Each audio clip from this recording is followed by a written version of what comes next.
Ate Mayan ng smoothie, ice cream, milk. Ayan. Yahoo! I'm getting there. So, Sinilagyan natin ng confetti milk tea and then antayin nalagyan talaga natin natin na okay na okay tayo individual before tayo bumuo ng pamilya. Kasi kapag pamilya na yun, may pakal or yung magiging asawa nyo career-oriented person. Ay, bakit ayaw niya? Kayo ba? Parang gusto nyo ba housewife? Kasi pag yan maluwag doon, hindi yan naanda. Ako gusto ko.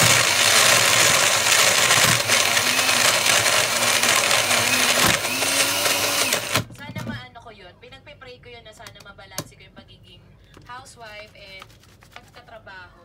Kasi ayoko lang din umasa sa magiging asawa ko na pag may gusto ko, hindi ko mabibili kasi nasa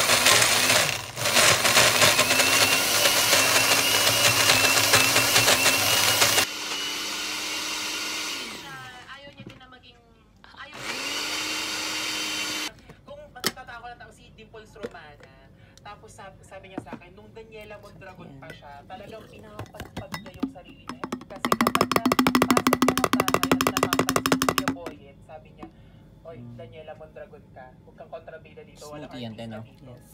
Tapos na yung role. Wow! Smoothie! Vanilla chocolate sticks. Yan po yun.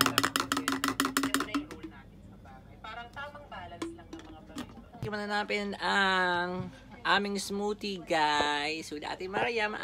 Yahoo! Sarap, guys.